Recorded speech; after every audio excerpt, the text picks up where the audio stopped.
Japan's capital, Tokyo. Massive makeovers are underway across the city in preparation for the 2020 Olympics and Paralympics.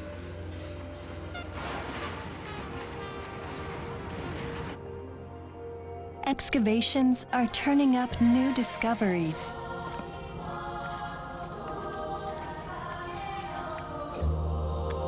To let the water through, but utilizing the latest techniques in surveying and civil engineering, Edo's engineers and laborers took just 1 year to complete the work. Some of the aqueducts built at that time still function today.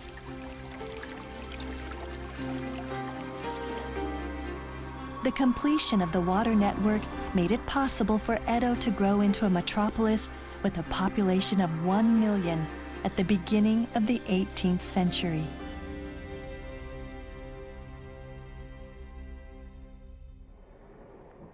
In 2017, a research group based in the Netherlands announced some findings about the Japanese economy during the Edo period. During the second half of the Tokugawa period, economic growth in Japan was rising. And it was rising in a faster pace than in a lot of other countries in the world. And what is most astonishing is that this was a very long period of increasing economic development. How fast were some economies around the world growing at the time? During the 18th century, Britain and the Netherlands were major players in Europe. Trade income derived from possession of overseas colonies delivered high economic growth rates. Meanwhile, Edo period Japan achieved the world's second highest growth, surpassing the Netherlands and other countries.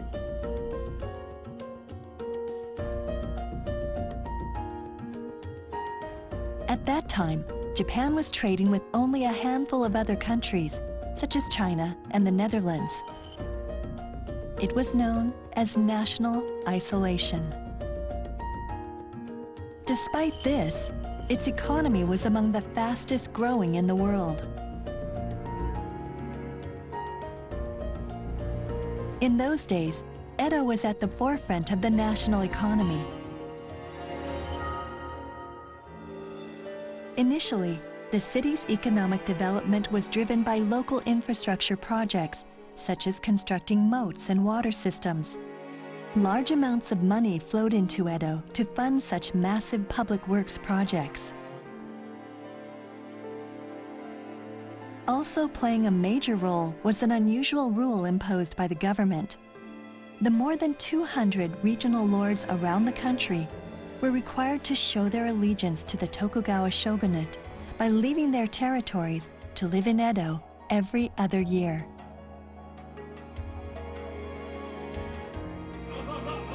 Many samurai accompanied them. These retainers accounted for nearly half the population of Edo and spent money lavishly while they were there.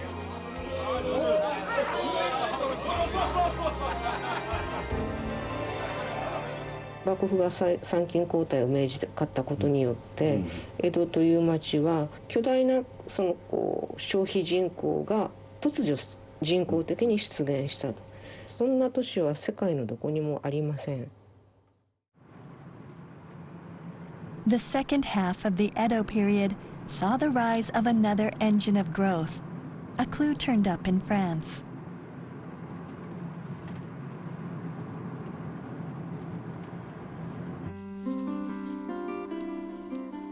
Researchers from Japan discovered a number of ukiyo-e prints at an art school where such prominent artists as Monet and Renoir had studied.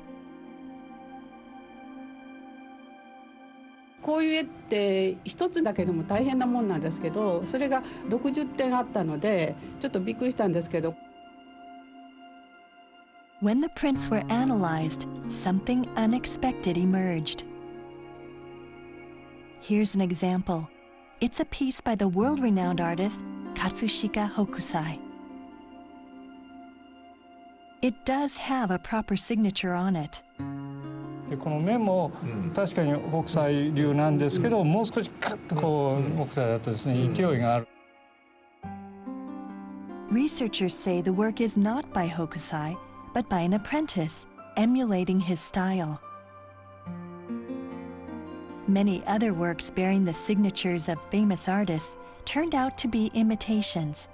They were sold at a much lower price than original pieces.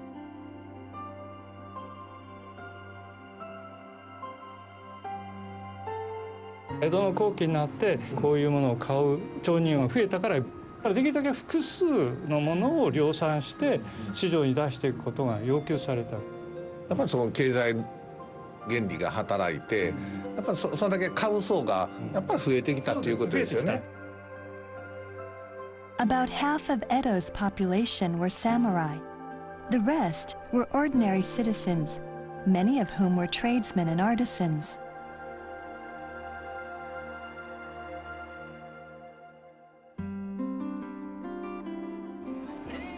This high-volume production of cheap imitations indicates that there was a large market among ordinary consumers looking to buy them.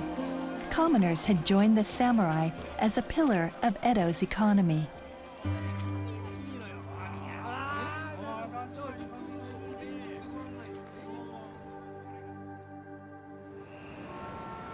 Evidence supporting this theory. But some of the excavated artifacts point to how surprisingly rich their life was. これは何ですか？これがですね、は江戸時代のヘアトニックの入れ物です。い。ヘアトニック。あ、これに水。そうですね、こうつけてこうやったりですとか。アワビですか？アワビです。大きいな。大きいですよね。贅沢だな。Shellfish was a luxury even back then.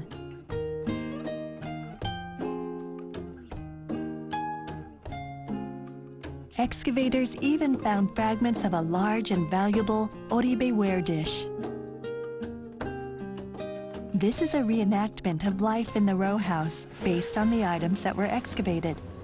To unsuspecting eyes, the room may look rather simple. A lacquer-framed mirror and cosmetics. An elegant silver-tipped pipe and tobacco container. A collection of ukiyo-e prints of popular actors comparable to today's celebrity photos. It seems that the ordinary people of Edo enjoyed a wide variety of goods and services. 長屋を住民したまさに江戸経済のこのきちっとした下支えをするそういう中流ですね。これの塊であると。例えば大工の収入なんかでもってちゃんと交際費っていうのがあるわけですよ。娯楽といいますか、お芝居を見に行くとかっていうことに使うお金だってないわけじゃない。そうなりますとね、これなくしては江戸は経済は成り立たない。Another clue to Edo's continued economic growth was found in Berlin.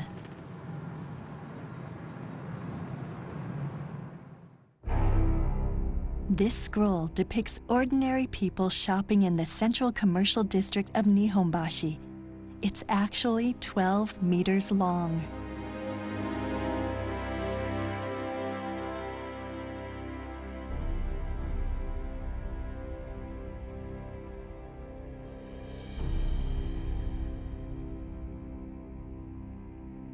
At the foot of a bridge is a fish market bustling with buyers and sellers.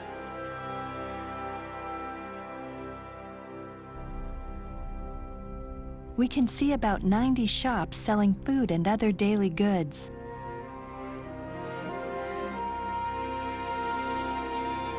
Further up the street is a more unexpected sight. This tradesman is selling used clothes and fabric. Hand-woven fabric was hard to come by. Most of the clothing that commoners wore was second-hand.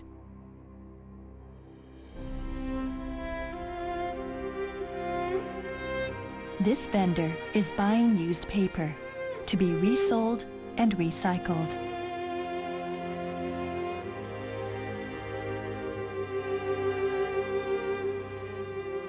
This man carrying a rice pounder and mortar is offering a rice cleaning service.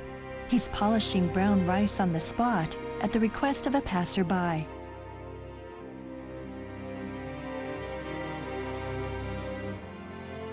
The scroll depicts 1,671 people and more than 100 occupations. Researchers believe this wide diversity of occupations was one of the factors driving the economy during the latter half of the Edo period.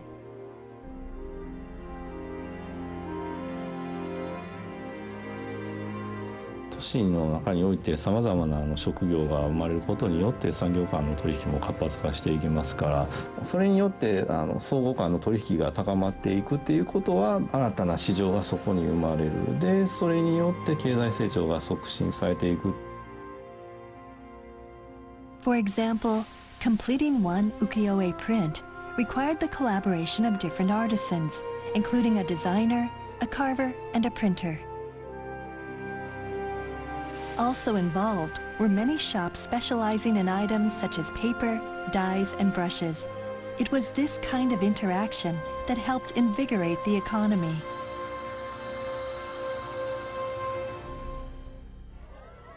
The city of Edo saw the flourishing of an affluent economy centered on commoners. But halfway through the period, the rapid economic development began to produce an adverse effect. A widening gap between the rich and the poor. Then an event took place that further exacerbated the social disparity. In 1783, Mount Asama, northwest of Edo, erupted. The volcanic ash engulfed eastern Japan, wreaking havoc on crops.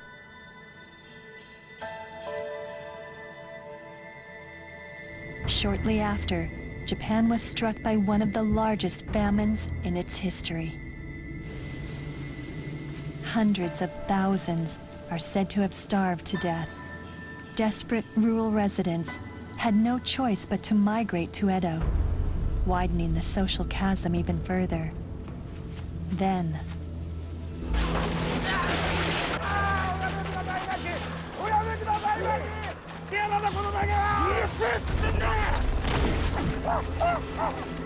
hungry people directed their anger toward tradesmen who had been profiteering from the price of rice. In 5 days, they destroyed 1,000 shops in Edo, looting them of rice and other possessions.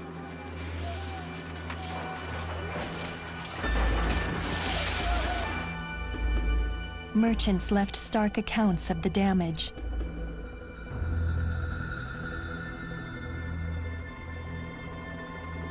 Trading came to a halt across Edo. People were possessed by thievery. 金持ちと貧乏人一気にこう矛盾がもう生じちゃって、いきなり要するに金持ちに対してぶつかっていくという打ち壊しが勃発しちゃったわけですね。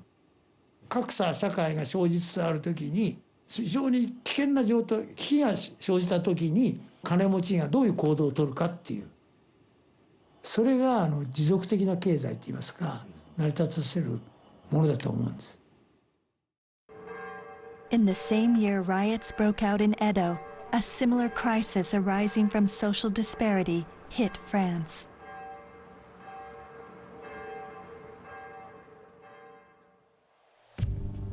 Many people lived in dire poverty, but the king and the aristocracy failed to remedy the situation and continued to live lavishly.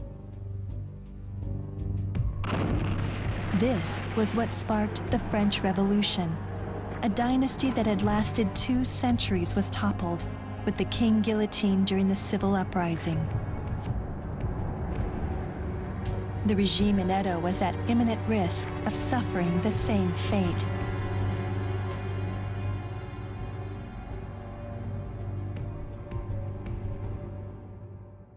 But wealthy merchants rose to the challenge after their establishments had been looted in the riots. Together, they launched a town council.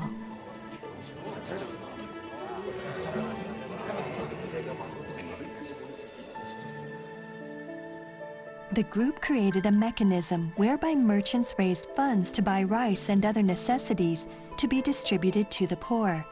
Effectively, it was the social safety net of the time.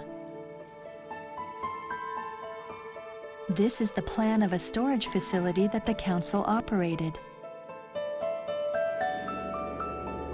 More than 30 warehouses, each 50 meters long, were built around Edo. Inside were massive amounts of rice, enough to feed 500,000 people for more than 6 months. The merchants played a central role in sponsoring and operating the scheme.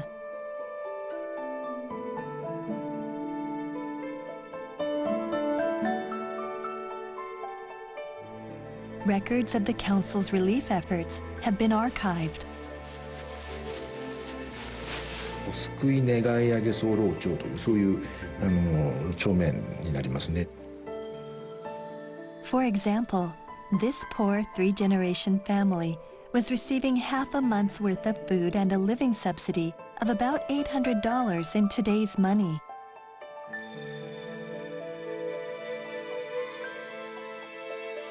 Rich businessmen in Edo were working to bridge the economic gap at considerable cost to themselves. そのお金持ちの人たちからの反発はなかったんですか？それをしないと打ち壊しにあってしまう。あそこのうちはすごくお金があって裕福だけどケチだよとかね、そういう評判が街にあると大変なことなんですよ。本当にすごいのがそういう貧困とかまちまちの問題を力で制するんじゃなくてちゃんと解決しようと救おうとしたわけですもんね。そうですね。しかもそれが幕府じゃなくて町の力でね。A merchant family that sponsored the council still has a statement written by its third-generation head. It reads, "When the wealthy take precedence over the people, hatred inevitably emerges." Wealth means having compassion and knowing what's sufficient. That's the conclusion he reached through his long career as a trader.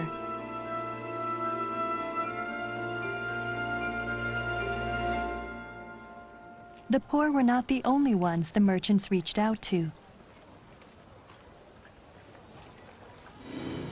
The aqueducts built across the city were beginning to show their age.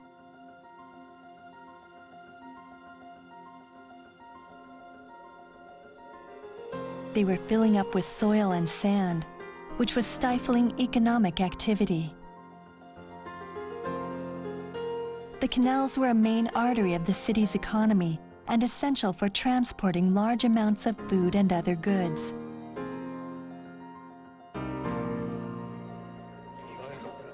Recent research shows the town council also funded the maintenance of the water transport network.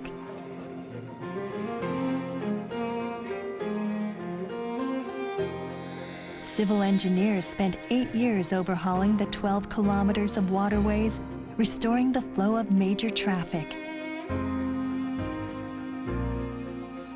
By the end of the Edo period, the merchants had raised and spent the equivalent of more than $900 million on reconstructing the water transport system and bridging the economic gap. In this way, warriors, commoners, and tradesmen in Edo worked as one to drive one of the fastest growing economies in the world.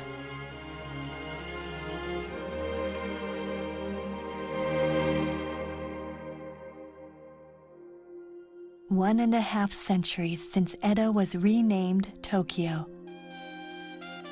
The cityscape has changed